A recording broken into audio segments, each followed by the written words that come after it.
అందరికీ నమస్కారం. Welcome to silver screen legends.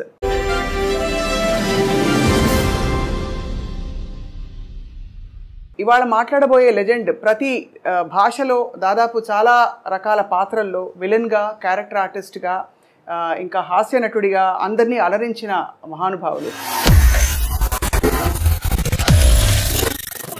దాదాపు 4.5 దశాబ్దాల నటనా ప్రయాణంతో పాటు జీవితంలోని ఎన్నో అనుభవాల్ని నేరుగా చవిచూసిన దిగ్గజం. అండ్ వారు పద్మశ్రీ పురస్కార గ్రహీతగా కూడా అందరికీ సుపరిచితులు.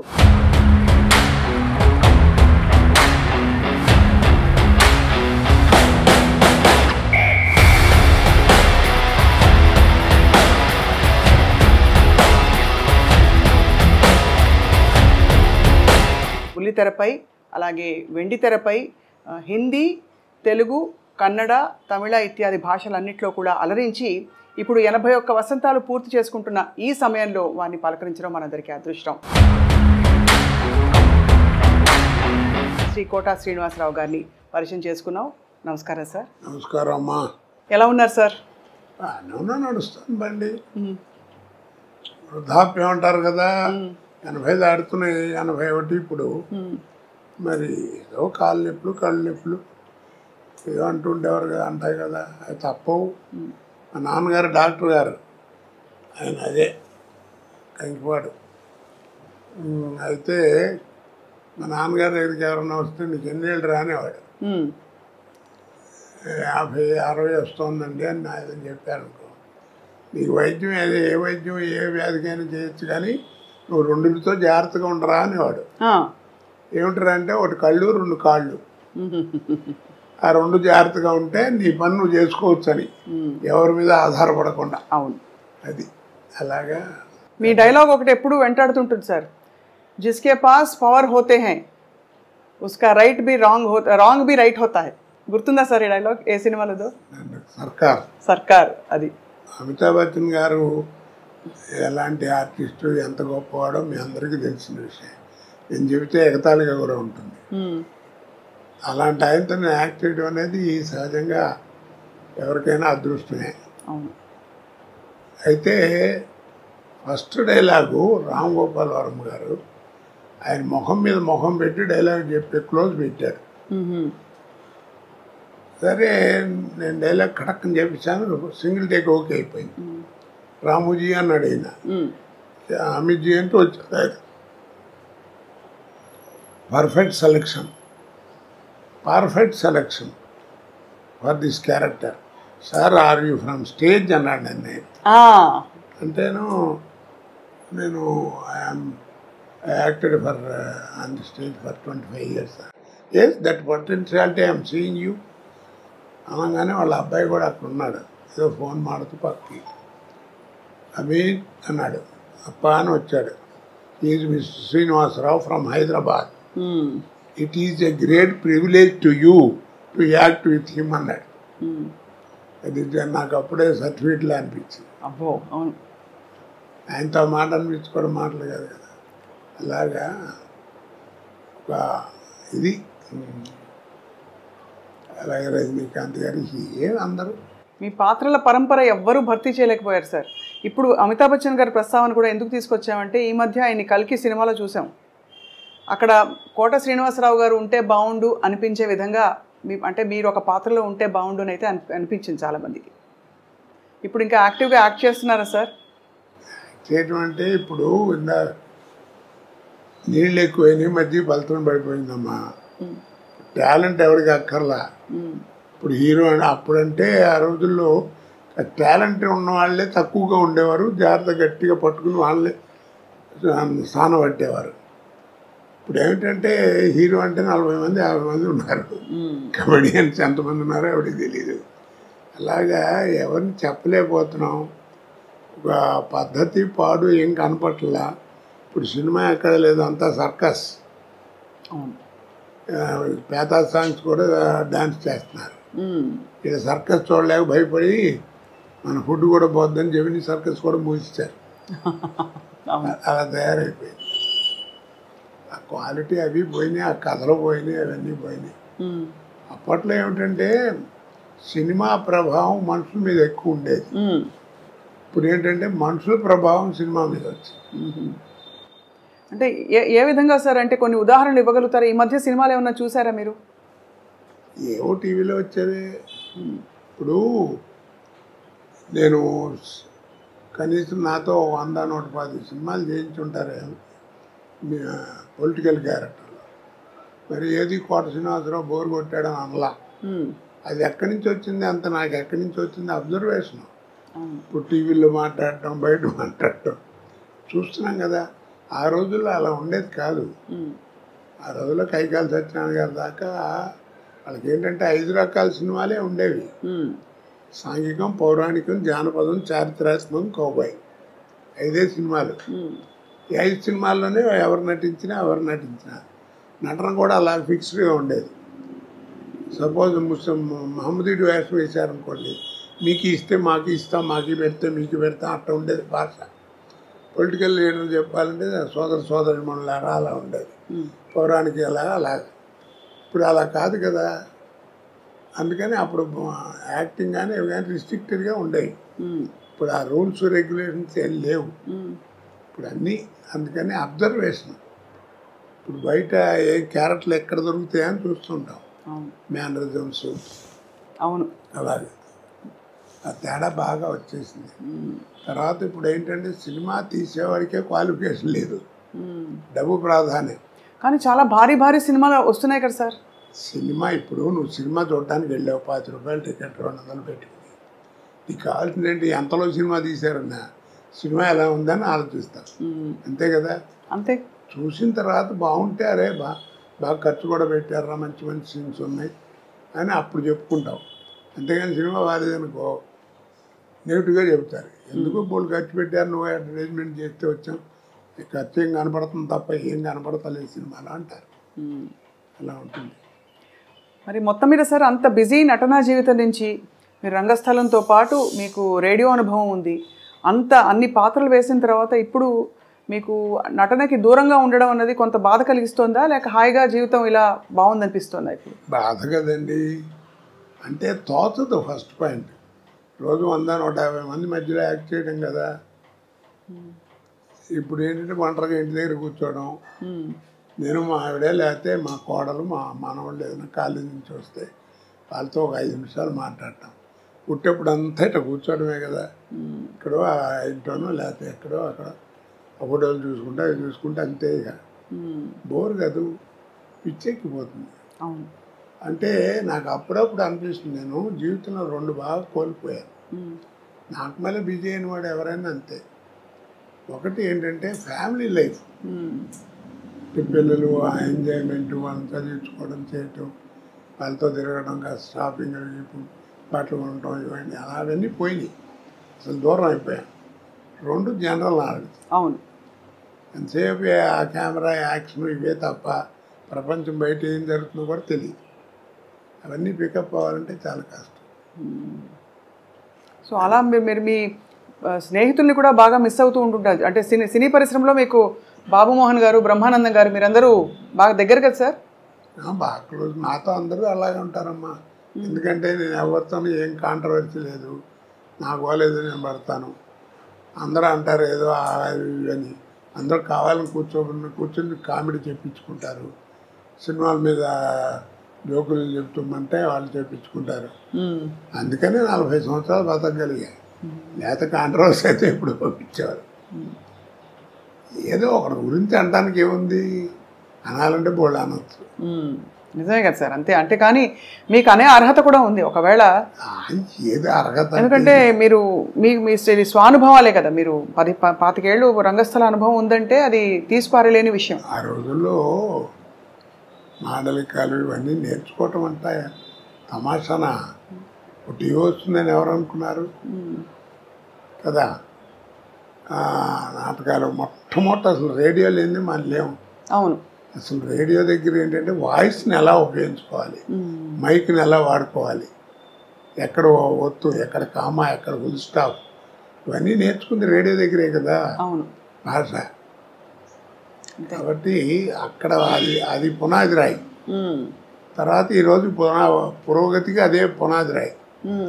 తర్వాత టీవీ వచ్చేవాడికి ఏమైపోయిందంటే మాకే థ్రిల్ నాకే. ప్రతివాడు ఫీల్ అవుతారు అది నటుడు. ఎందుకంటే నాటకాలు అంటే ఫోటోలు ఉంటాయి, ఇలా పెట్టిన ఒక యాక్షన్ ఫోటో ఉంటుంది, అలా ఉంటే అలా ఉంటుంది స్టడీగా. కానీ మనం నడిస్తే ఎట్లా ఉంటాం, మాట్లాడితే ఎట్లా ఉంటాం అది ఎవరికి తెలియదు. మొట్టమొదటి నేను ఫీల్ అయింది నా లైఫ్లో, నేను ఎక్స్ప్లెయిన్ చేయలేను థ్రిల్ ఏంటంటే 2 నిమిషాలు. గోవింద్ చౌదరి అని టీవీలో ఉండేవాడు, ప్రొడ్యూసరు. ఆయన రికార్డ్ చేసి ఫస్ట్ డే పండగ వచ్చింది నాటిక. అదే నాటిక ఫస్ట్ రేడియోలో టీవీలో నా తెలుగు నాటకం ప్రదర్శించబడటం అదే. ఆ రికార్డ్ చేసి ఇదే ఒకసారి చూసుకోండి వస్తుంది ఇప్పుడు అని చూపించాడు. పెద్ద యాంగ్షస్ ఏంటంటే నా బొమ్మ ఎప్పుడు వస్తే ఎప్పుడు వస్తాను అంటే మనం నడిస్తే ఎట్లా ఉంటాం, మాట్లాడితే ఎట్లా ఉంటాం, ఎలా చూస్తే అసలు తెలియదు కదా. చూసుకుంటే ఆ 2 నిమిషాలు అసలు ఇక ఎవరిని చూసేది కళ్ళము నీళ్ళు వచ్చేసింది నాకు. అదొక అదృష్టం కదా. అవును అవును ఆ రోజుల్లో అదేది. తర్వాత సినిమా ఇప్పుడు.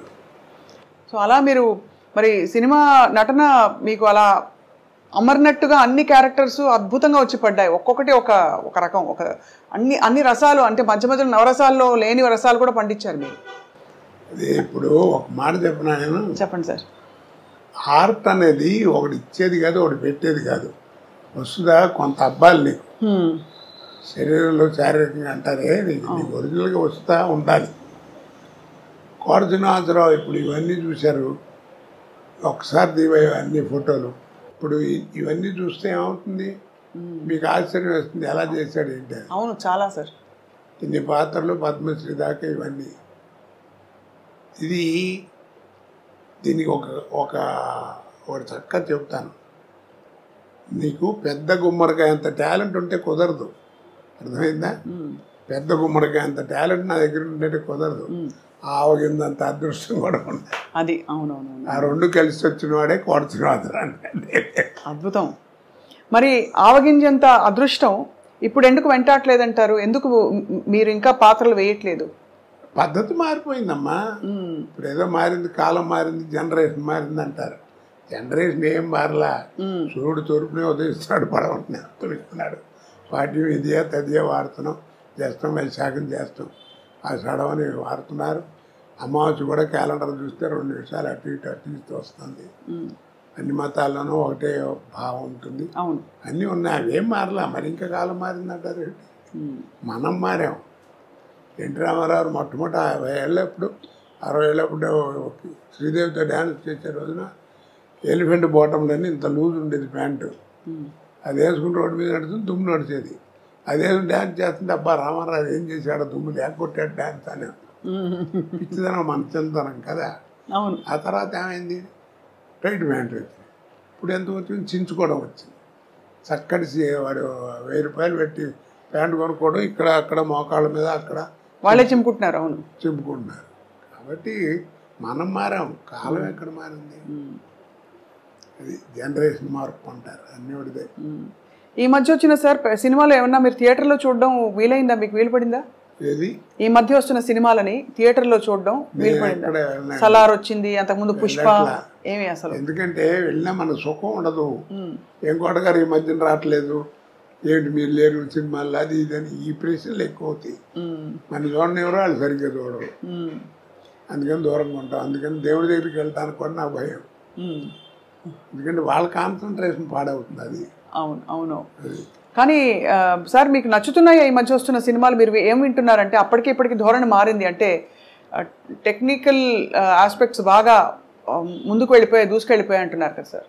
అంటే నేను వేరే ఉద్దేశంతో అంటాం కాదు, ఉన్న విషయం చెప్తున్నా. బాహుబలి అన్నారు. అది రిలీజ్ ముందు పార్ట్ 1 పార్ట్ 2 రిలీజ్ ముందు 6 నెలల ముందు నుంచి మనకి బాహుబలి అని ఉంచారు. దానికి తగ్గట్టుగా విజయం పొందింది, ప్రపంచ ఖ్యాతి పొందింది, దర్శకులకి అందరికీ పేరు వచ్చింది, అందరికి బాగుంది. కాదండి అంటలా. ఇప్పుడు ఎవరైనా చెప్పుకుంటున్నారా కదా? మరి అంత గొప్ప సినిమా కదా, మరి ఎవరు చెప్పుకోరే? మరి అదే ఓల్డ్ మాయాబజార్ తీసుకొచ్చామనుకోండి, ఇవాళ 6 ఏళ్ళ కుర్రాడి దగ్గర నుంచి 60 ఏళ్ళ ముసలాడి దాకా అందరూ వెళ్ళి కూర్చుంటారు. ఇప్పుడు దాంట్లో ఆ తివా సీట్ వెళ్ళటం, రామలింగయ్య గారు, వంగర సుబ్బయ్య గారు ఆ తాంబూలం వేసుకోవడానికి పట్టం మీద కూర్చోవడం, అది లేవటం, నెమ్మదిగా వెనక్కి జరగకుండా మళ్ళీ ఇటు రావడం, కర్రలు వాటంతా నడిచెళ్తాం, చెప్పులు నడిచెళ్తాం. ఆ షాట్ తీయమనండి ఇప్పుడు తినరా తీస్తారు, కానీ కోట్లు ఖర్చు పెడతారు. అప్పుడు ఇంతే ఉండే టెక్నిక్, కానీ చూపించారు. అవును కదా. అవును సార్. కాబట్టి నేను అందరికీ అదే చెబుతున్నాను, ఆ సినిమాలు చూస్తామంటే ఓల్డ్ ఈజ్ గోల్డ్ అంటారు. మీకు ఓల్డ్ ఈజ్ గోల్డ్ అనే తెలుసురా, మీరు తెలుసుకుని గుర్తుపెట్టుకోవాల్సింది ఒకటి ఉందన్న. ఏమిటన్నాడు? Gold never become old. అద్భుతం. అవును, గోల్డ్ నెవర్ బికమ్ ఓల్డ్. ఇదిగే పాత బంగారం అంటారు. అది ఆ తేడాలు కనిపెట్టాలి, అవి తెలుసుకునేటువంటి జ్ఞానం ఉండాలి, చెప్పేవాడు వీడి జ్ఞానం ఉండాలి. లేవు కదా అది. అవును, అప్పుడు డైరెక్టర్ చెప్పినట్టు చేసేవాళ్ళం. ఇప్పుడు డైరెక్టర్ ఏముంది, డ్యాన్సులు గిన్సులు అన్ని హీరోనే డామినేషన్. మరి క్వాలిటీ అది. తర్వాత నిర్మాతలు కూడా నా ప్రొడక్షన్ బయటికి వెళ్తుందంటే బలానా కంపెనీ నుంచి సినిమా అంటే రామానాయుడు గారు, జగపతి రాజేంద్ర ప్రసాద్ గారు, వీళ్ళందరూ పెద్ద పిఎపి సుబ్బారావు గారు, కేవీ రెడ్డి గారు, ఈ సంస్థలు ఏమిటి, ఆ సంస్థల్లో సినిమా వస్తుందంటే ఒక స్టాండర్డ్ ఉందని లెక్క, ఒక పద్ధతిగా. నువ్వు కనిపెట్టారు లేదు, ఎవరు చెప్పరు ఈ విషయం. ఎవరు ఇప్పుడు నువ్వు విజయ సంస్థ సినిమాలన్నీ చూసావు కదా, ఏ సినిమాల్లో ఉన్న మనిషి చచ్చిపోవడం కానీ తగలేయడం కానీ చూపించారు నీకు? ఏంటి చెప్పు. మీరు చెప్తుంటే మరింత స్ఫురిస్తోంది. అదే మీరు చెప్తుంటే గుర్తొస్తోంది, అది చేయలేదని. ఎక్కడన్నా ఉందో ఏ సినిమాలో అన్నా లేదు కదా. మరి సక్సెస్ అయినాయి. మంచిపోయాడని ఒక డైలాగులు చెప్పడం అంతే, పిచ్చి పిచ్చిగా చూపించడం లేదు. ఇప్పుడు ఏమిటో మంటలు పెట్టడం, దాంట్లో ఫేస్ చూపించడం, దాని మీద డైలాగులు చెప్పడం, ఏదో క్రోధం, ఇవన్నీ యారగెన్స్ చెప్పాలంటే అవేం లేకుండా ఎడ చేశారు. కాబట్టి ఆ స్టాండర్డే. డిక్షనరీ. కానీ ప్రేక్షకులని కోట్లు పెట్టి పోషిస్తున్నారు ఇలాంటి సినిమా కదా సార్. అంటే ప్రేక్షకుల అభిరుచులు కూడా మారాయి అంటారా? అభిరుచి అంటే అది లేకపోతే ఏం చేస్తారు చెప్పు. అవునా కదా. ఇప్పుడు జబర్దస్త్ అని ఏదో ప్రోగ్రాం వస్తుంది, పిల్లలకు టీవీ పెట్టారనుకో అదే వస్తుంది, అది లేకపోతే ఇంకోటి తెలియదు వాళ్ళకి, అదే కామెడీ అనుకుంటున్నారు వాళ్ళు. అది విషయం. అది వాళ్ళ తప్పు కాదు, చూపించే వాళ్ళది కూడా కొంత తప్పు ఉంటుంది. మీకు కొంత అంటే బాగా అనిపించేవా సార్ అలాంటి కామెడీలు? అందుకే వాటిని కామెడీ అన్నారండి, హాస్యం అని ఎవరు అన్నారు కదా. హాస్యం అనేది వేరు. అవును, ఇది కామెడీ. హాస్యానికి కామెడీకి తేడా ఏమిటి అన్నారు. తల్లిపాలకి డబ్బా పాలకి ఉన్న తేడా. అబ్బో, ఒక్క పంచులో ఫుల్ చెప్పేశారు సార్. సార్ ఆహనా పెళ్ళంట మీరు కామెడీ హాస్యం గుర్తు చేశారు కాబట్టి, అద్భుతమైన మీరు చేసిన అన్ని పాత్రల్లో బాగా గుర్తుండిపోయే కొన్ని పాత్రల్లో ఇది కూడా ఒకటి. ఆ సినిమాతో మీ అనుబంధం మీకు ఏమైనా జ్ఞాపకం గుర్తుందా సార్? జ్ఞాపకం ఇందాక చెప్పానే, మనకి ప్రాప్తం ఉండాలండి. అది ఎందుకు వచ్చిందో ఎవరికి తెలియదా, జంజాల గారు మా రామానాయుడు గారు అనుకోవడం. ఆ సినిమా గురించి చెప్పాలంటే చాలా గొప్ప విశేషం ఉంది. రోజు ఎయిర్పోర్ట్లో కూర్చుని ఉన్నా మెడ్రాస్ వెళ్ళటానికి, హైదరాబాద్ ఎయిర్పోర్ట్ లేదా ఫ్లైట్ ఏదో ఒక అరగంట లేట్ ఏదో అంటే కూర్చుని ఉన్నా. రామానాయుడు గారు వచ్చారు. ఇల్లు వచ్చేప్పటికి ఆయన చూసి నమస్కారం సార్ అన్నాను. కోట సరైన టైంకి కనబడరా, రైట్ రా కూర్చో అన్నాడు. ఏంటి సార్ అన్నా. నేను ఏదైనా సినిమా గురించి వేసే అనుకుంటూనే ఉన్నా. కోట ఏం లేదు, జంజాల నేను 20 రోజుల నుంచి మదన పడుతున్నాం, పోటాడుకుంటున్నాం. ఓ సినిమా ఇప్పుడే ఫైనలైజ్ అయింది. ఆ వేషం బాగుంటే సినిమా బాగుంటుంది, లేదా సినిమా అట్టరవలేకపోతుంది. అంత గొప్ప వేషం అది. నేను రావు గోపాలరావుతో వేయించాలని అనుకున్నాను. జంజాల గారు వద్దన్నాడు. ఏమిటనంటే చివరికి నేను కన్విన్స్ అయ్యాను. ఎందుకు వద్దన్నావు, కరెక్ట్గా చెప్పని చెప్పాను, ఇందాక మధ్యాహ్నం చెప్పాడు అన్నాడు. ఏంటన్నాడు. గోపాలరావు నువ్వు ఎంత అగ్లీగా తయారు చేసినా ఆయన మొహం రిచ్గానే కనపడుతుందండి. ఆ కలరు, అది ఆ వ్యవహారం, అది చూడంగానే నికృష్లా కనపడే ఫేస్ కావాలి.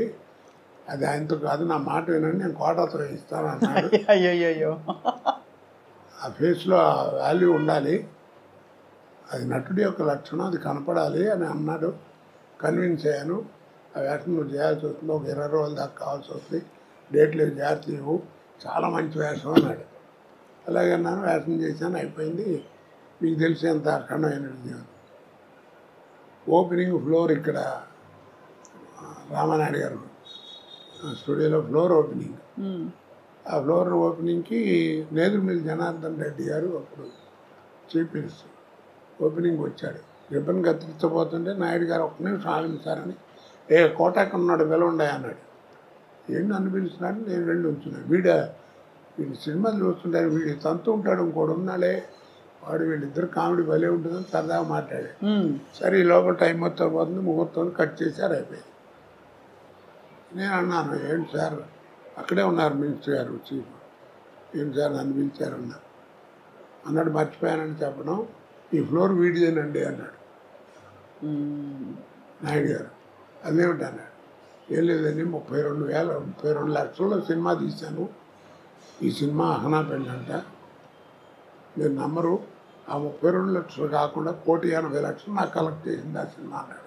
అబ్బాబ్బాబ్బా, ఆ రోజుల్లో 1.5 crore అంటే ఇప్పుడు ఎంత ప్రాఫిట్ చూడండి. అవును, ఆడపేరండి ఈ ఫ్లోర్కి అన్నాడు. ఇప్పుడు సార్ 1.5 crore అంటే ఆ రోజుల్లో అంత ఎక్కువ.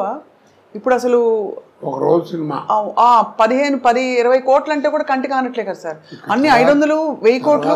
ఇప్పుడు రామారావు అంత తీసుకున్నాడు ఎవడు తెలియదు, కృష్ణగారు అంత తీసుకున్నాడు తెలియదు, సోమబాబు అంత తీసుకున్నాడు తెలియదు, ఎంత పెట్టి సినిమా తీశారో తెలియదు. నాయుడు గారు వాళ్ళందరూ కూడా ఎప్పుడైనా చెప్తే మ్యాక్సిమం ఇది భారీ వర్ణ చిత్రం అని చెప్పేవారు, అంతే. అంతేగాని ఇంత అయింది ఇది అని చెప్పేవారు కాదు. అది కాదు కదా, సినిమా ఓపెనింగే మైక్ పట్టుకుని ప్రొడ్యూసరే చెప్తుండే, ఇది 400 కోట్లు అవుతుందండి, ఒక 5-6 కోట్లు ఎక్కువైనా నేను భరిస్తాను, చాలా మంచి సబ్జెక్ట్ అది ఇది. ఆ లెక్కలు ఎవడికి చెప్పుకోవాలి, ఇన్కమ్ ట్యాక్స్ కూడా చెప్పుకోవాలి, మనకెందుకు. ఇందాక చెప్పానే, సినిమా చూసేవాడికి నువ్వు ఎంతలో తీసేవాడు ఎవడికి కావాలి, సినిమా బాగుందా లేదా. ఇప్పుడు చిన్న సినిమా 4 కోట్లు తీసిన సినిమా 40 కోట్లు వసూలు చేస్తుంది, దానికి ఏమంటా నువ్వు ఏమండి. కరెక్టే సార్. కాబట్టి అలా చేయకూడదు, నువ్వు చెప్పుకోవడం, సినిమా అవసరం అయిందండి, సబ్జెక్ట్ కావాలి అందుకని రిచ్గా తీశాను, అది వేరు. భారీ వర్ణ చిత్రం అని చెప్పడం వేరు, ఇలా చెప్పడం వేరు కదా. అవునవును, అది లెక్కలు, ఆ లెక్కలతోటే ఆ సినిమా సత్తా ఏమిటో చెప్పే ప్రయత్నాలు జరుగుతున్నాయి, వాస్తవం సార్. సార్ మీరు ప్రాణం ఖరీదు నుంచి మొదలుపెట్టిన తర్వాత మీకు వచ్చే ఒక్కొక్క పాత్ర వాటంతట అవే వచ్చిన పాత్రలా, అంటే ఎందుకంటే రకరకాల పాత్రలు వేశారు కాబట్టి ఈ పాత్రకి మీరు బాగుంటారు అని మీరు మళ్ళీ అక్కడి నుంచి క్యారెక్టర్ రోల్స్లోకి వెళ్ళడం, మధ్యలో తర్వాత హాస్య నటుడుగా, విలన్గా అన్నీ పండించారు కదా సార్. ఇప్పుడు ఫోటోలు కనబడుతున్నాయి కదా. అవును సార్. వీటిలో ఏ క్యారెక్టర్ మీరు నమ్మరండి, నాకు ఓ రోజు ముందు పిలిచి చెప్పింది లేదు. ఆ రోజు వెళ్ళటం, ఒక అరగంట కూర్చోబెట్టి ఆయన క్యారెక్టర్ చెప్పడం, కోటగారు మీరు అనుకుంటాం, మీరు కూడా ఏమన్నా ఆలోచన ఉంటే చూపెట్టండి, బాగుంటే పెట్టేద్దాం అంటాం, పెట్టడం చేయటం అంతే. మీరు నమ్మరు ఆ మాట, ఆ టైం కూడా లేదండి. కాకపోతే నన్ను కన్సల్ట్ చేసిన 4-5 వేషాలు ఉన్నాయి. అవేంటంటే ఆ బట్టలు చేయటం న్యాచురల్గా ఉండాలి. గంజాల గారి సినిమాలో వాటిలో విగ్గులు యాక్సెప్ట్ చేసేవారు కదా, వాళ్ళు 4 సినిమాలు చేస్తున్నాం, నీకు విజ్ఞానం అనేది ఎక్కడుంది ఏంటి చూసుకుని ఆ టైం చూసుకుని సేవ్ చేసి కరెక్ట్గా పెట్టేవారు, అంతే తప్ప నాకు మిగిలింది ఏమన్నా అన్నీ అక్కడికక్కడ ఆన్ ద స్పాట్. అంటే ఒక రోజులో సార్ మీరు బిజియెస్ట్ టైంలో ఎన్ని గంటల ఎన్ని కాల్ షీట్స్ ఉండేవి? నేను మ్యాక్సిమం 4 చేశానమ్మా. 4 సినిమాలు 3 స్టేట్లో పనిచేశాను ఒకరోజు. ఒక్క రోజులో కన్నడ, పొద్దున హైదరాబాదు, మధ్యాహ్నం తమిళ, ఈవినింగ్ బెంగళూరు. పెళ్లి చేసి మళ్ళీ మార్నింగ్కి వచ్చి హైదరాబాద్ ఎయిర్పోర్ట్లో స్నానం చేసి మళ్ళీ షూటింగ్ వచ్చాను. మద్రాసులో ఉన్నాను. ఇప్పుడు ఇంత సెక్యూరిటీ లేదుగా అప్పుడు. అవును, కానీ చాలా ఎంత విస్తారమైన కెరియర్ సార్ మీది. మీకు బాగా ఇష్టంగా మీరు పనిచేసిన దర్శకులు ఎవరు సార్? నేనే కాదండి, ఒక విషయం చెప్తాను, అందరికీ చెప్తాను, ఆర్టిస్టులకి విసుక్కోకుండా. ఇప్పుడు కూడా ఇప్పటిదాకా షూటింగ్ చేస్తే మళ్ళీ రమ్మంటున్నాడు అనుకోదానికి, అట్లా విసుక్కోకండి. ఏ అంటారు ఏం లేదు, ఆర్టిస్ట్కి ఒక టైం అంటూ వస్తుంది, ఇక ఆ టైం వచ్చిందంటే నీకు టైం ఉండదు. అంతే, గొప్ప మాట సార్ అది. ఆ టైం వచ్చిందంటే టైం ఉండదని. టైం ఉండదు నీకు అంతే. అంటే బాగా వెలుగుతున్నట్టు. ఇక అదంతే, ఇక నీకు టైం ఉండదు, నీకు భోజనానికి కూడా టైం ఉండదు. కానీ తర్వాత వెనక్కి ఆ టైంలో జాగ్రత్తగా ఉండాలి. అది ఆరోగ్యం అన్ని రకాలుగా. ముందు ఫస్ట్ బిహేవియర్, ఆహార వ్యవహారాల్లో, మాట భాషలో, అవతల వాళ్ళతో మాట్లాడటం, ఇవన్నీ జాగ్రత్తగా ఉండాలి. ఉంటే లాంగ్ లివిటీ ఉంటుంది. లేకపోతే ఎట్ట వచ్చిందో అట్ట అయిపోతుంది.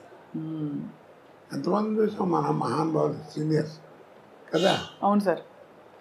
ఆస్తులు పోగొట్టుకుని చివరికి అడుక్కునే పరిస్థితికి వచ్చారు. వాళ్ళకి ఏం కర్మ చెప్పండి. అదే బిహేవియర్. ఆ కాస్త మనకు మంచి టైం వస్తుంది. టైం వచ్చినప్పుడు టైం ఉండదు. ఆ టైంలోనే మనం జాగ్రత్తగా ఉండాలి. ఏ రకంగానో ఏదో భగవంతుడు నాకు నా పెళ్ళాం పెళ్ళి వాళ్ళ అదృష్టం బాగుండి అలాంటివి ఏం జరగలేదు, ఏదో వెళ్ళిపోతాను అంతే. ఆ మధ్య చాలా బాధేసింది సార్. మీరు ఒక వీడియో పెట్టవలసిన పరిస్థితి వచ్చింది. మీడియాలో మీకు ఏదో అయిందనే వచ్చే వార్త రావడం. ఇప్పుడు నేనేం సిగ్గుపడినావు. ఇప్పుడు నువ్వు వచ్చావు, ఏం చెప్పాను? పిక్కలు కాస్త నొప్పిగా ఉన్నాయమ్మా, కట్టేది కట్టారు డాక్టర్, ఇది కాసేపు కష్టం, అందుకని కాస్త నడవటం అది కష్టం అని చెప్పాను. తప్పే ఉంది దాంట్లో. వాడెవడో కొరసినాథలో చచ్చిపోయాడని పెట్టాడు ఒకసారి. నేను పిలిచి కేకలేసాను, తప్పయ్య అది.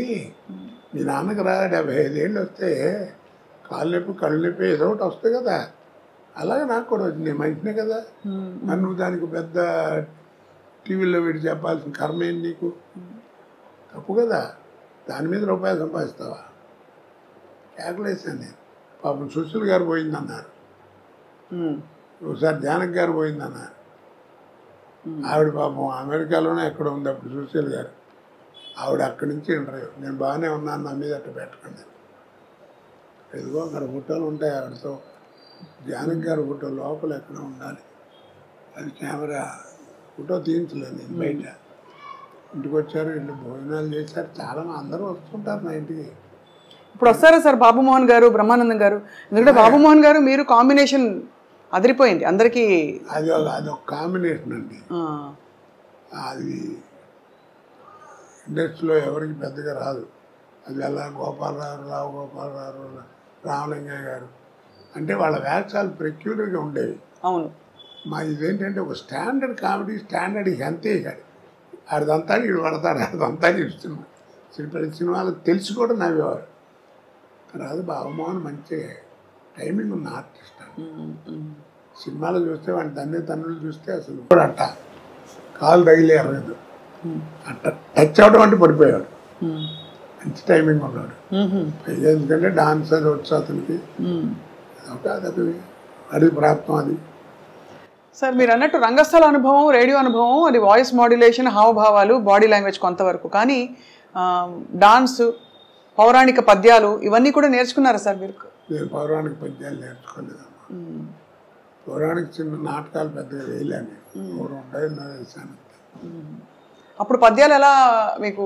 దాంట్లో పద్యాలు పెట్టలేదు, పెద్దగా పెట్టలేదు. ఓకే, అలా అలా పెద్దగా కాదు, పద్యం పెట్టుకున్నాను ఎంతసేపు ఇలాగే. ధూళిపాల్ గారు దుర్యోధనుడు అద్భుతంగా ఉంటుంది. అమ్మాయి సభ చేస్తుంది. ఆయన పాట పద్యం ఉండదు దాంట్లో. ఒక పద్యం చదివేవాడు, కౌరవ పాండవులు వెలు పెను కాలం చెరువు అయ్యి అని కృష్ణుడయ్యారు. అది కూడా మామూలుగా చదివేవాడు. మీరు శాసనసభ్యులుగా ఒక టర్మ్ చేశారు. రాజకీయాల నుంచి అప్పుడు తర్వాత మీరు దూరం అయ్యారా, లేక అవసరం లేదు ఇంకా చాలించుకున్నారా? నేనే చాలు, అనవసరం ఇట్టాను దాంట్లో. నచ్చలేదా సార్ రాజకీయ జీవితం?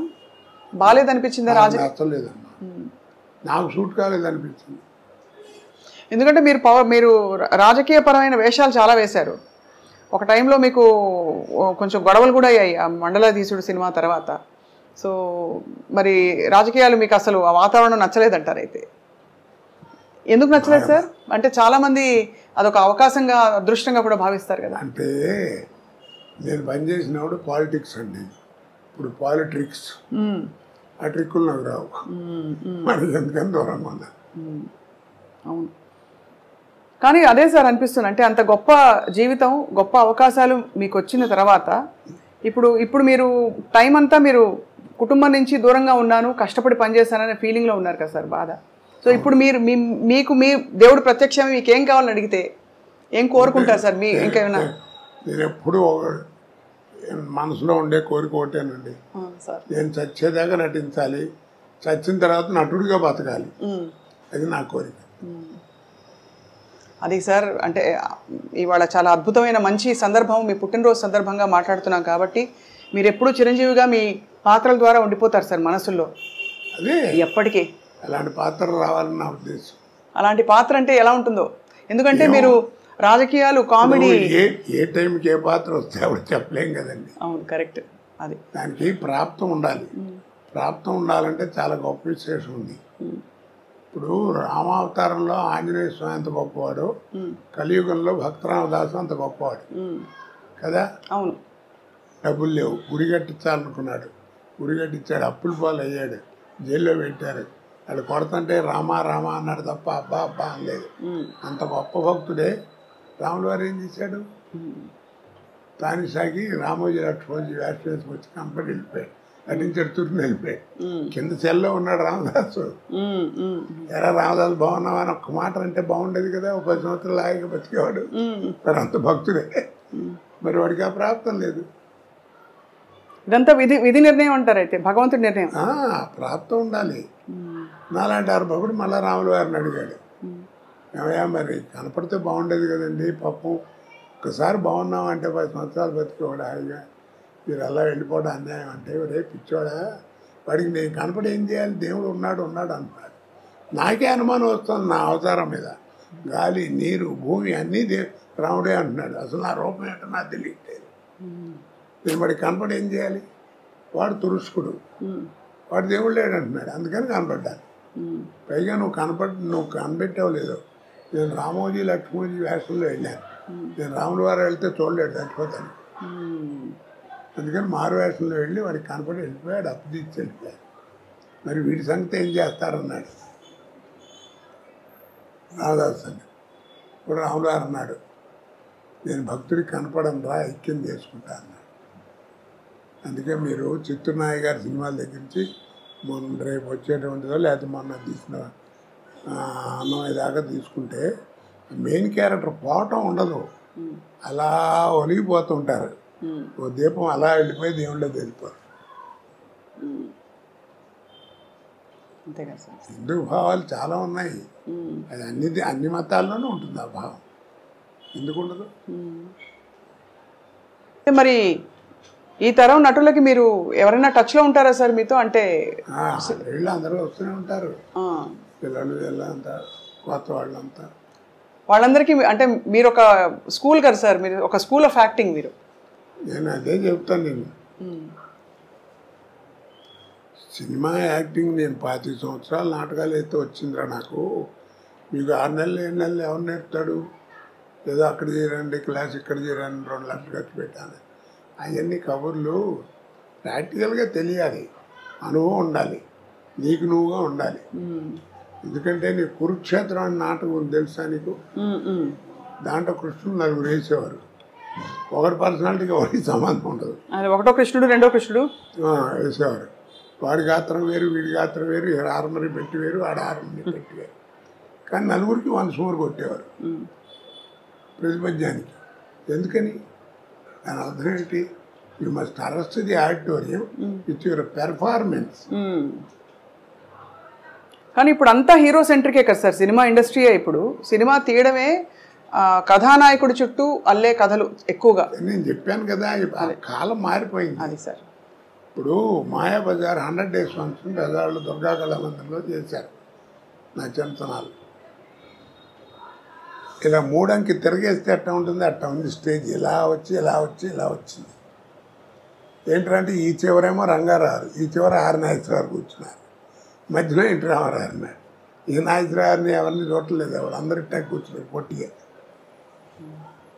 అప్పుడు మాట్లాడుతూ సిఎస్ఆర్ ఆంజనేయులు గారు మాట్లాడుతూ, మాయాబజార్ సినిమా అంటే హీరో ఘటోత్కచుడు రంగారావే, ఎవరెన్ని వేషాలు వేసినా వాళ్ళు అయితే ఆ సినిమా లేదు, గొప్పగా చేశాడు, అది ఇదని చెప్పి చాలా పొగిడుతూ మాట్లాడేది. అయితే ఆర్టిఫిషియల్ టాలెంట్ అంటే తోటి నటుడిని మెచ్చుకోవడం. అప్పుడు రంగారావు తర్వాత మాట్లాడుతూ, ఏదో నన్ను పొగిడారు, సిఎస్ఆర్ మాత్రం తక్కువ, శకుని పాత్ర ఆయన చేస్తే తప్ప ఇంకెవడేసినా ఎక్కదు, అంత గొప్పగా చేశాడు అవన్నీ. ఒక్క మాట అండి ఏమీ లేదు, I'm a personality artist, is a performance artist అన్నాడు. నా పర్సనాలిటీ అడ్వాంటేజ్ ఆయనకి లేదు, కానీ ఆయన అలా చేశాడంటే ఏంటి గొప్ప విశేషం కాదు మరి. ఆ సహృదయత, ఆ నమ్రత అన్నీ ఉండేవి ఆ రోజుల్లో అంటారా సార్? అంటే దాన్ని ఏమంటారంటే ప్రొఫెషనల్ ఎథిక్స్. మనం కూడా చేయాలి, అలాంటి వేషం చేసి డబ్బులు సంపాదించాలనుకునేవారు, కానీ ఆడికి రాకూడదు నాకు రావాలి అనుకునేవారు కాదు. అలా గర్వపడి పాడు చేసుకునే వాళ్ళే అందరూ, పోయిన వాళ్ళందరూ. రాజనాథ్ గారు, కాంతారావు గారు, పద్మనాభం గారు, వీళ్ళంతా ఏమిటి క్యారెక్టర్స్ ఫెలోస్. ఏదో కొద్దిగా గొప్ప మనం కూడా కాస్త మంచిగా ఉన్నాం కాబట్టి భగవంతుడు ఈ పొజిషన్లో ఉంచాడు. వాళ్ళని దారి తప్పారా సార్? అంటే వాళ్ళు డబ్బులు చాలా పోగొట్టుకున్నారని విన్నాం సార్. దారి తప్పడం అంటే అదే, డబ్బులు ఉన్నాయంటే ఆ నటుడిగా పేరులో ఉన్నట్టే కదా, ఆ పేరు తప్పారు, ఆ రూట్ తప్పారు. మనం అందుకే దిక్కుమాలిన అంటాం. దిక్కుమాలిన అనే పదం ఎక్కడ లేదు. దిక్కుమారిన నువ్వు వాళ్ళందరూ నడిచే దిక్కు కాకుండా వేరే దిక్కులో నడుస్తున్నాడు, అందుకని వాడు బతికట్టా ఉంది. అలాగే ఊరేగింపు అంట, ఊరేగింపు ఎక్కడ లేదు. ఆ రోజుల్లో ఏంటంటే నాకు 58 ఏళ్ళు లేదు పెళ్ళి. ఆ రోజుల్లో ఏంటంటే పల్లకీలో కూర్చోరు, ఊరంతా తిప్పేవారు అంతే. సాక్ష్యం ఏముంది, అగ్ని. పాత సినిమాలు చూస్తే అగ్ని సాక్షిగా కట్టిన ఈ తాళ్ళు అని చూపిస్తాం, అందుకంటే సాక్ష్యం లేదు. పెళ్ళైన 2 నెలలు అయిన తర్వాత నా పెళ్ళం కాదంటే సాక్ష్యం. అందుకని ఆ పల్లకీలో కూర్చోబెట్టి ఊరంతా తిప్పేవారు. ఇది నా పెళ్ళం కాదు, లేదని మేము చూసాము, వీళ్ళు పెళ్ళైన తర్వాత ఊరేమో మా ఇంటి ముందు వెళ్ళారని చెప్పడానికి ఒక సాక్ష్యం. ఊరికి ఎరిగింపు, ఊరేగింపు. ఓహో, ఎంత అద్భుతం సార్. ఊరికి ఎరిగింపు, ఊరేగింపు కాదు. ఇప్పుడు అది ఊరేగింపు అయి ట్యాక్సుల కోసం డబ్బులు ఖర్చు. అదే ఊరేగింపు, దాన్ని ఒక తిట్టుగా కూడా అనుకుంటారు. ఇప్పుడు దిక్కుమాలని కూడా అలాగే తిట్టు అనుకుంటారు. దిక్కు అలాగే ప్రతిదానికి భగవంతుడు ఇచ్చిన దాంట్లో ప్రతి వస్తువుకి ప్రతి మాటకి అర్థం ఉంది. ఇప్పుడు పొద్దున్నే లేచి నువ్వు నేను ఇంక్లూడింగ్ మీ మనం అందరం చేసే తప్పేమిటి చెప్పు? అద్దం ముందు నుంచి అందంగా ఉన్నాం అనుకోవడం. బడతలోడు వరెట్టిట్ట అనుకుంటుంటాడు. ఆడవాళ్ళు ఏదో కట్టని సాధన కట్టని ఇలా దూకుని అలా దూకుని చీరలు కట్టుకుని కదా. అందుకు కాదు, నా మొహాన్ని మచ్చ ఉంది, నా మచ్చ నాకు కనపడదు. ఒరే శ్రీనివాసరావు నీ మొహాన్ని మచ్చ ఉందిరా అని దోశ నాకు అనిపించకుండా, ఆ ఛాన్స్ నీకు ఇవ్వకుండా స్వాతికి నా మచ్చని నేను చూసుకుని సర్దుకుని తుడుచుకుని బతకడం కోసం భగవంతుడు ఇచ్చిన గ్రేట్ ఇన్స్ట్రుమెంట్ మీరు రా అనే దృక్పథంతో అర్థం ముందు నుంచో నీ మనసు ఎలా ఉంటుంది అది నేర్చుకోవాలి. మీరు చాలా నిర్దిష్టమైన అభిప్రాయాలు కలిగి ఉండి సార్, ఎక్కడ అంటే కేవలం లౌక్యంతో మాత్రం కాకుండా మీరు నమ్మినది ఇదే కరెక్ట్ అని అంటూ కూడా ఇన్ని సంవత్సరాలు సినిమా ఇండస్ట్రీలో ఒక పరిశ్రమలో, అంటే అక్కడ మానవ సంబంధాలే ప్రధానమైన పరిశ్రమలో ఇప్పుడు నమ్మకం ఉందండి. మన జీవితం మన ఎదురుకుండా కనపడుతుంది. అది నేనేం బయటి విషయాలు చెప్పట్లేదే, నేను రామాయణం భారతం గురించి చెప్పట్లా. ఒక రోజున ఒక అతను మామూలుగా మాట్లాడుతూ నాతో కొలీగ్ పనిచేసినవాడు ఒక రోజు ఏదో మాట్లాడుతూ జీవితం అంటే టెన్షన్గా ఉందన్నాడు. జీవితం అంటూ టెన్షన్ ఎందుకురా, ఫైనాన్స్ ఏమన్నా తెచ్చి అదేం లేదు, టెన్షన్ వస్తాను తక్క, వీళ్ళందరూ ఉద్యోగాలు చేసుకున్నారు, నాకేం లేదు, ఏమిటో నాకు తెలియదురా, జీవితం అంటే టెన్షన్గా ఉంటుంది అన్నాడు. జీవితం అంటే ఇంకా టెన్షన్ ఎందుకురా, ఆ పదంలోనే అర్థం ఉంది కదా అన్నాను. అదేమిటి అన్నాడు, రాయి తెలుస్తుందన్న. రాశాడు జీవితం అని, చివరికి ఏముందన్న 0 ఉందన్నాడు. అదేరా జీవితం, పిచ్చి ఉంటాడు. ప్రతి పదంలోనే అర్థం దాంట్లోనే ఉంటుంది కదా. 0 ఉంటుంది చివరికి, అంతే. పెద్దలు పోతే పుణ్యాత్తులు పోతే పూర్ణం అంటారు, నాలంటే అర్భవుడు పోతే శూన్యం అంటారు, అంతే తేడా. కాబట్టి దేవుడు ఉన్నాడు లేడు అంటారు. నార్ల తాతారావు గారిని పేరు విన్నావా ఎప్పుడన్నా? నార్ల తాతారావు విన్నాను సార్. పద్మభూషణ్ ఇచ్చారు. ఆయన పెద్ద గ్రేట్ ఇంజనీర్. అవును అవును. ఆయన పేరుతో ఇప్పుడు మనకి బెజవాడ వెళ్తుంటే ఇబ్రహీంపట్నం దగ్గర రింగ్ రోడ్ దగ్గర నార్ల తాతారావు థర్మల్ స్టేషన్ అని ఉంటుంది. అంత పెద్ద గౌరవం ఉన్నవాడు. విద్వత్ ఉన్నాయి. రామారావు టైంలో ఎలక్ట్రిసిటీ బోర్డు చైర్మన్ కూడా చేశాడు. ఆయన ఎందుకు ఇచ్చారు మరి నీకు ఇంత బిరుదు అని అడిగామనుకో ఏమంటారు, నేను కరెంట్ క్రియేట్ చేశానంటాడు. కరెంట్ క్రియేట్ చేశాను, కరెంట్ లేకపోతే ప్రపంచం లేదు ఇవాళ, తెలుసు కదా నీకు. అవును. మరి ఆయన దగ్గరికి వెళ్ళి కరెంట్ క్రియేట్ చేశారని కదా నీకు ఇంత ఇచ్చారు, మరి నీ పిల్లలు లేరంట కదా అన్నాం అనుకో, ఎవరు చెప్పాడు రైడు మా పెద్దబాయ్ అంటాడు. మరి ఇది వాడి క్రియేషనేగా. అవును. మరి నీ కొడుకుని చూపించావు కదా, ఇది నీ క్రియేషను. మరి కరెంట్ నీ క్రియేషనే కదా, నీకు ఇంత గౌరవం అందుకే జరిగింది. ఆ కరెంట్ చూపించమని అడగని చూపిస్తాడేమో, చూపించగలడా? కాబట్టి దీంట్లో అర్థం ఏంటి, the power which is created by you, the power which is created by you, which you cannot see, which you cannot touch, that power is a god. అది నువ్వు అల్లా అనుకో, జీసస్ అనుకో, ఏమనుకుంటావు అనుకో, power is a god, G O D god. Such a beautiful revolution sir, మీరు చెప్తుంటే నిజమే అనిపిస్తుంది కదా సార్. చెప్పగలడా? చూపించలేడు. అక్కడ దాకా ఎందుకు పోయినా అంత ఎక్స్ప్లెనేషన్ అక్కడ simple. Without X there is no mathematics. అవునా? ఎక్స్ లేదే మ్యాథమెటిక్స్ లేదు. అవును. వాట్ ఈజ్ ఎక్స్ చెప్పండి, వాట్ ఈజ్ ఎక్స్? మనం ఏరిస్తే అదే. ఎక్స్ బదులు వై పెట్టు, వాట్ ఈజ్ వై? నువ్వే క్రియేట్ చేసావు దాని గురించి చెప్పలేవు. The power which is created by you, which you cannot see and touch, that power is a god. వాడే భగవంతుడు. అందుకే రూపాలను ఊహించుకు పెట్టుకోవడం తప్ప మనం ఎవరు చూడలేదు. ఈ డిస్కట్లు ఊరికే 8 నిమిషాలు ఉంటాయి, 7 గడ్డాలు ఉంటాయా, ఇవన్నీ పిచ్చి మాటలు. ఎవరి తత్వం వాడిది, నా నమ్మకం అది.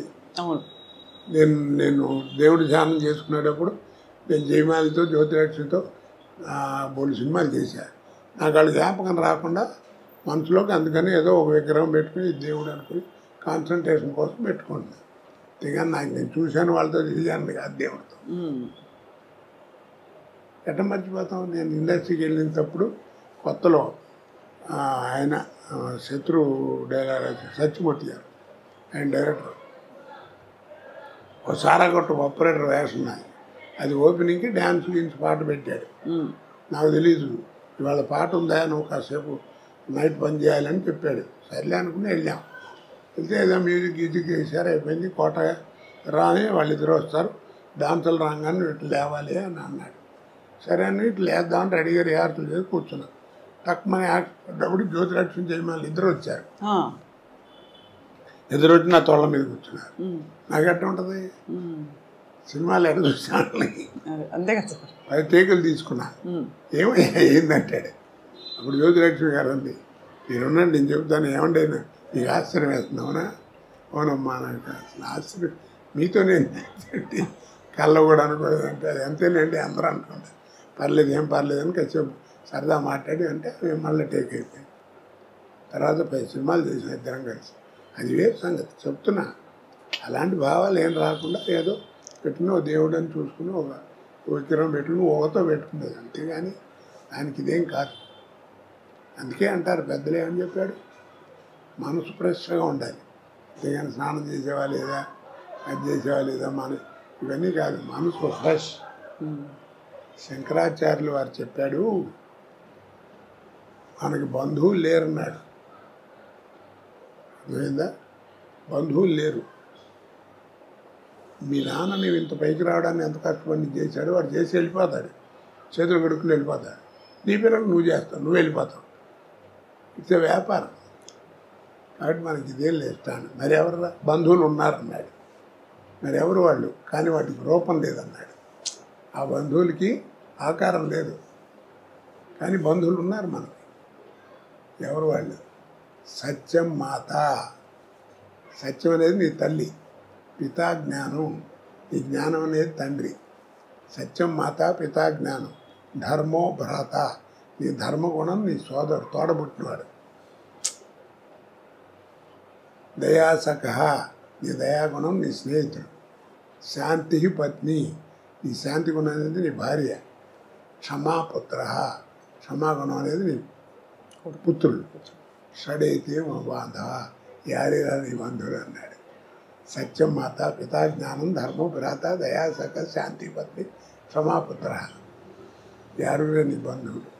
అందుకని గుండె మీద చేసి చెప్పు అంటాం మనం పెద్దవాళ్ళు. రాత్రులు పడుకున్నప్పుడు మనిషి బాగుపడాలంటే ఏమి చేయక్కర్లేదు, అలా పడుకుని గుండె మీద చేసుకుని ఇవాళ ఈ ఆరుగురితో ఎలా ఉన్నాను నేను అని ఆలోచించుకోవచ్చు. చాలు నువ్వే బాగుపడతావు. ఎలా ఉన్నా, మంచిగా ఉన్నాను చెడ్డగా ఉన్నాను ఏంటో నాకు నీకే తెలుసు. ఇక్కడ నీ క్వశ్చన్ ఆయన చెప్పాడు, సమాధానం కూడా ఆయన చెప్పేశారు. అవును, అది జీవితం. కాచి వడబోస్తారు సార్ జీవితాన్ని మీరు అద్భుతంగా.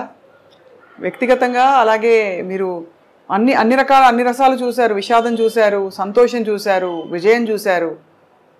మరి నేను పడ్డ బాధలు ఎవరన్నా పడ్డారు? నీకు తెలుసు కదా అన్ని. అవును సార్. మరి నా కీర్తి ప్రదేశ్లో అంత గొప్పగా ఇచ్చాడు, బాధలాడ ఇచ్చాడు. నా అదృష్టం ఏంటంటే ఈ రెండింటిని తట్టుకునే గుండె ఇచ్చాడు. వాటి చేతి తాగిపోతే ఎప్పుడో నాశనం అయిపోయాడు. మంచి జీవితాన్ని ఇచ్చాడు. ఎంత మంచి జీవితం చూడు. ఎవరు ఎట్టక్కల చెయ్యి.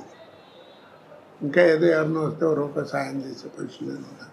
అలాంటి జీవితం ఎంతమందికి ఇస్తారు భగవంతుడు కదా.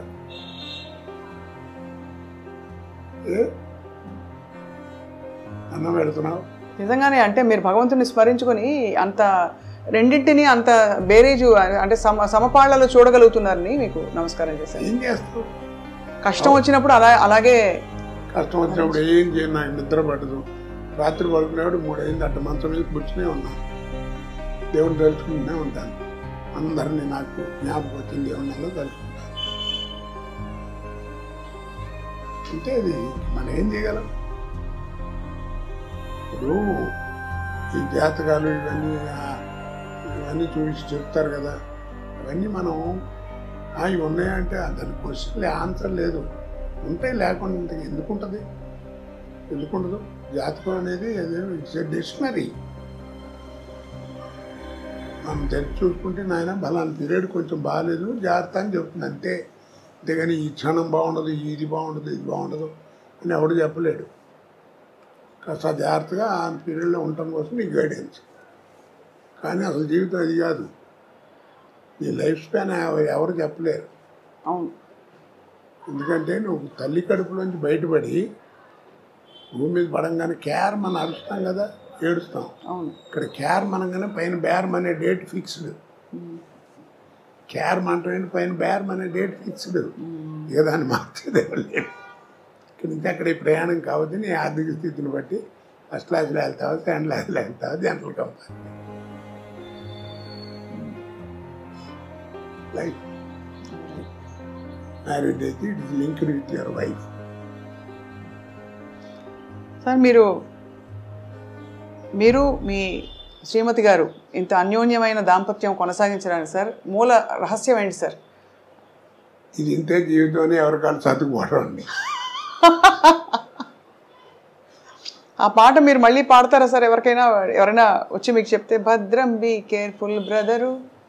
అది ఎప్పుడో పాడామా, మనం పాడామా, శ్రీగారు పాడాడు. అవును. అంటే అది ఆయన గోపాలను అది మీకు తెలియదు. మీకు ముందు పరేష్ రాజుతో చేయించారు, అది బాగాలేదని మళ్ళీ నాతో చేయించారు. అదే ఆ పాట సార్? ఆ పాత్రే అది గొప్ప సీక్రెట్ చెప్పారు సార్. అది అంటే చాలా మంది తెలిసి ఉండొచ్చు కానీ ఏమండి, సాగితే గొప్ప అండి, సాగిపోతే మ్యారేజ్ ఏంటి తలకాయ చెప్పండి. అది సర్దుబాటులో సంసారం ఉంటుంది. ఇద్దరు పిల్లలు పుట్టిన తర్వాత ఇంకా 4 ఏళ్ళు 5 ఏళ్ళు సంసారం చేసి డైవర్స్ ఏమిటండి? ఆ మాట అంటే ఏంటంటే మా ఇద్దరికి కెమిస్ట్రీ కుదరట్లేదు, ఏదో వేవ్ లెంగ్త్ కుదరట్లేదు. ఏది వేవ్ లెంగ్త్ కుదిరింది? పెళ్ళి ఇన్నాళ్ళు అయితే 5 గదిలో జరిగే సంబంధం ఎవరు చెప్తాడు? కాబట్టి అది ఎవరు చెప్పినా, నీకు డైవర్స్ ఇచ్చే లాయర్ చెప్పినా నాయన అన్నీ బాగున్నాయి, నేను చేస్తాను, ఎందుకైనా మంది ఒక 6 నెలలు మీరు రాజు రండి, ఈ లోపల మళ్ళీ ఏమైనా మార్పులు మారుతాయేమో అని చెప్తాడు. ఎవరైనా కలిసి ఉండమంటారని వెళ్ళిపోమని ఎవరు అంటారు కదా. అంతే కదా సార్. ట్యూబ్లోంచి బయటకు వచ్చిన పేస్ట్ని మళ్ళీ ట్యూబ్లోకి పంపించాలనుకోరు, అలాగేనా? పంపగలవా? ఫ్రై చేసి చేతికి అంటుస్తాం పని పంపలేవు. అలాగే గడప దాటి వెళ్ళిన సంసారాన్ని కూడా ఎవరైనా లోపలికి తీసుకురాలేడు. అది వాళ్ళిద్దరి మధ్యలో ఉంది. అదే అంతే కదా సార్. నేను అందుకే సంసారం ఉన్నాడు. అమెరికాలో ఒకసారి వెళ్ళినప్పుడు సంసారపక్షంగా ఉంటే బాగుంటుంది అన్న. ఒక ఆవిడ పెద్ద కోపం వచ్చి సంసారపక్షం అని 3 సార్లు అన్నారు. ఇప్పటికీ సంసారపక్షం అంటే ఏమిటంటే అని అడిగింది. ఎన్నాళ్ళు అయిందమ్మా నువ్వు వచ్చాను? 28 సంవత్సరాలు అయిందన్నాడు. అంది. సరే బాగానే ఉంది. పెళ్ళి ఎన్ని ఏళ్ళు అయిందన్నాడు. 30 ఏళ్ళు అయింది. ఈ 30 ఏళ్ళలో మీ అమ్మ నాన్న ఎప్పుడన్నా గదిలో కూర్చుని తలుపేసుకుని లోపల కూర్చుంటావు నువ్వు చూసావా అన్న. నేను చూడలేదు. అదే సంసారం అంటే అన్న. ఏం చెబుతాను దానికి అర్థం? మరి ఆ జ్ఞానం ఉండాలి, అడగకూడదని. అలా తయారైంది. ఇప్పుడు యువతంతా ఎందుకు పాడవుతుంది? 2 నోట్ చేసుకున్నాం. మీ మాస్టర్ చెప్పినా, మా మాస్టర్ చెప్పినా, వాళ్ళ మాస్టర్ చెప్పినా, ఎవరు చెప్పినా రోడ్డుకి వెడం పక్కనే నడవమన్నారు. కుడిపక్క గురించి వాళ్ళు నోటమ్మడి రాలేదు. ఇప్పటికీ రోడ్డు మీద పోలీసు వాడు కూడా కీప్ లెఫ్ట్ అంటాడు. అది రైట్ అని మాట రాదు. కుడిపక్క నడవటం కనుక నేర్చుకుంటే, ఎడం పక్క నడవటం నేర్చుకుంటే కుడిపక్క నడిస్తే ఏంటి అనేది నీకే తెలుసు. ఇది చేయడం సాధన. కీప్ లెఫ్ట్ అంటే అందరూ ఆయన మా తండ్రి అనుకుంటే కరెక్టే అనుకోండి గురుగారు. ఇప్పుడు కుడి పక్కన ఏమవుద్ది అంటాడు. లేకపోతే ఏరే చోట మొహం బాగా కొడతాడు. కాబట్టి దీన్ని బట్టి అర్థం నీకేం తెలుసు? సాధన తక్కువ, వాదన ఎక్కువ. సాధన తక్కువ, వాదన ఎక్కువ. అర్థం? 2 మనకి విజ్ఞానం పెరగాలి. విజ్ఞానం పెరగాలి. మనకి టీవీలు వస్తున్నాయి, ఫోన్లు వస్తున్నాయి, సెల్ ఫోన్లు వస్తున్నాయి, ఇంకా రకరకాల విజ్ఞానం పెరుగుతుంది. కానీ మనకి జ్ఞానం పోగొట్టుకుంటున్నాం. అమ్మ అని పిలవాలనే జ్ఞానం పోయింది. అది తప్పు కదా. మాతృభాష అన్నారు. అరం వాడికి అరం, తెలుగు వాడికి తెలుగు, తమిళ వాడికి తెలుగు. వాళ్ళ మాతృభాష ఎవరు కాదు. తల్లితో సమానం అన్నారు. తల్లి పదం ఎంత గొప్పది. మనకి తెలియకుండానే ఎవరు నేర్పకుండానే మనకేదైనా అనుకోకుండా దెబ్బతలితే అమ్మ అంటాం. ఎందుకంటాం కదా. అమ్మ ఎంత గొప్పది. తండ్రి ఒక ఏజ్ వచ్చిన తర్వాత వాడు నేర్పేది జ్ఞానం. తల్లి అట్ట కాదు. నువ్వు ఒక ఏజ్ వచ్చేంత వరకు నీకు నేర్పేది ఆల్ ఇంగ్స్ నేర్పేది mother. Talking, drinking, walking, sitting అన్నీ నేర్పేది మదరే, తల్లి. బిడ్డ ఎదుగుదలకి మాతృస్థన్యం ఎంత అవసరమో, బిడ్డ ఎదుగుదలకి మాతృస్థన్యం ఎంత అవసరమో, బిడ్డ మానసిక వికాసానికి మాతృభాష అంత అవసరం. ఇవన్నీ తెలుసుకోవాలి. ఎవరు చెప్తాడు వాళ్ళ కుర్రాడు? చెప్పేవాళ్ళు లేడు, వినేవాడు అంతకంటే లేడు. అసలు ఎన్ని విషయాలు సార్ మీరు అసలు అలవోకగా మీరు ఎన్ని సందర్భాల్లో ఇలాంటివి చెప్పారో తెలియదు. కానీ మీకు మీ భాష కానీ మీ ఆలోచన కానీ సార్ నిజంగా ధన్యులం అవుతున్నాం అందరం. అది కూడా మంచి కామెడీతో చెప్తున్నారు, అందరికీ అర్థమయ్యేలాగా. దీన్ని చదవాలంటే రామాయణ భారతాలు చదవక్కర్లా. ఈ జీవితాన్ని వాడు ఏం మారట్లేదండి, చంపేస్తున్నాడు కుర్రాడు అంటే వదిలేవా, వాడి జీవితం వాడి నేర్పుతున్నాడు అంటారు పెద్దవాళ్ళు కదా. అడే నేర్చుకుంటాడు ఏమనుకోతే.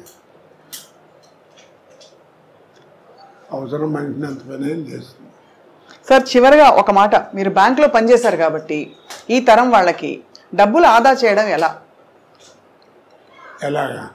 అనవసరం ఖర్చులు మానేయడం బెటర్.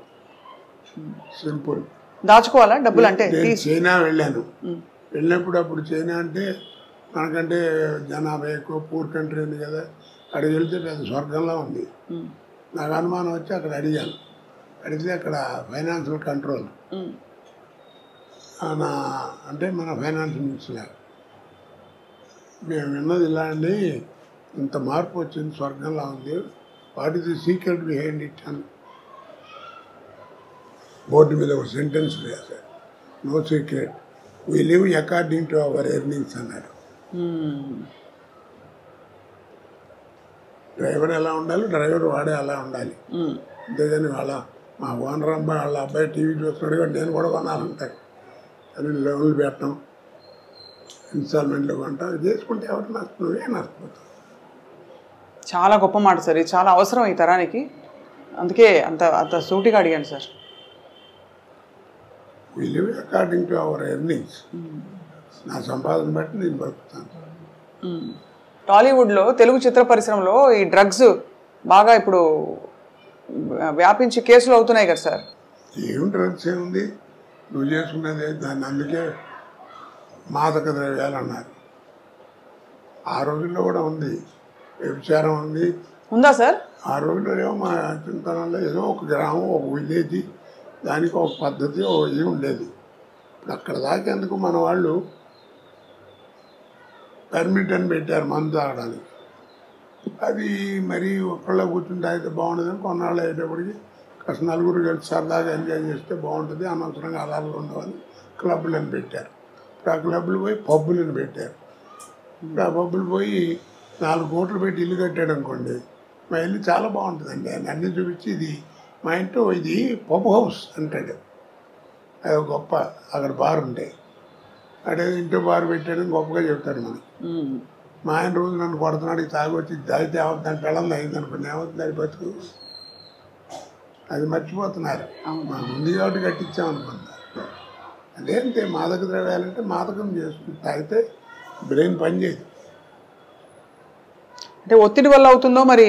ఈ మధ్య చాలా అంటే చిత్ర పరిశ్రమలో ఎక్కువ అన్ని చోట్ల ఉన్న సమస్య అది. అదేంటంటే కాస్త 10 మంది తెలిసిన వాళ్ళం కాబట్టి, బలానా వాడు తాగుతున్నాడు, బలానా వాడు డ్రగ్స్ తీసుకున్నాడంటే పాపులారిటీ ఉంటుంది కాబట్టి మన వాడతారు.